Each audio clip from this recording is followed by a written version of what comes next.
While Ukraine says it's set to approve a framework minerals deal with the US, but that its success would depend on talks with Donald Trump, the accord under which Kyiv would hand some revenue from its mineral resources to a fund jointly controlled by Washington is central to Ukrainian attempts to win strong support from Trump as he seeks a swift end to the war with Russia.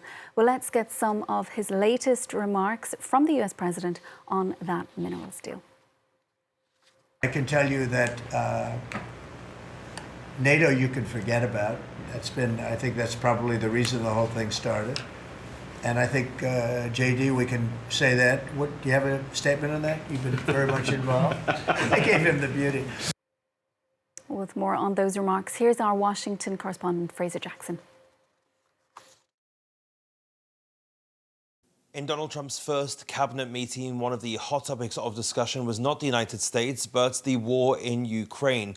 Donald Trump, for the first time, saying that Vladimir Putin will have to make concessions. Now, he wouldn't posit on what those concessions would be, but he said that Ukraine could forget about NATO membership, a line that he has spoken about in the past and something which is arguably the biggest thing that Vladimir Putin wants. It's also something that the European leaders that I'm talking to also want. One of their things that they are pushing for is NATO membership for Ukraine, but so far some daylight between them and the Americans on that so far. Trump did say he's going to try to get as much of Ukraine's territory back as possible. He said we're going to do the best we can to make the best deal we can for both sides, but for Ukraine we're going to try very hard to make a good deal so they can get us back as much as possible. We want to get as much back as possible. One thing that the Ukrainians are asking for is a security guarantee from the United States. That so far has yet to materialize. Trump wouldn't comment on that at that cabinet meeting.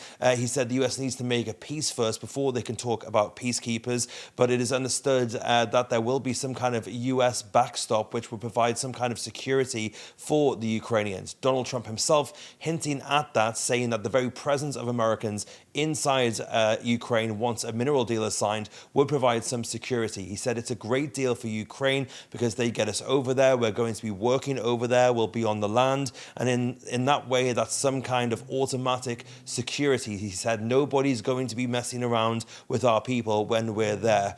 But he also said Volodymyr Zelenskyy will be coming to the White House on Friday to sign that mineral deal. So far no official confirmation from the Ukrainians that they will sign the big scope of the deal. They say they've agreed to a framework, but there are still some gaps that remain, especially around that security guarantee that the Ukrainians need so that the Russians don't commit more attacks in the months and years to follow. Fraser Jackson reports.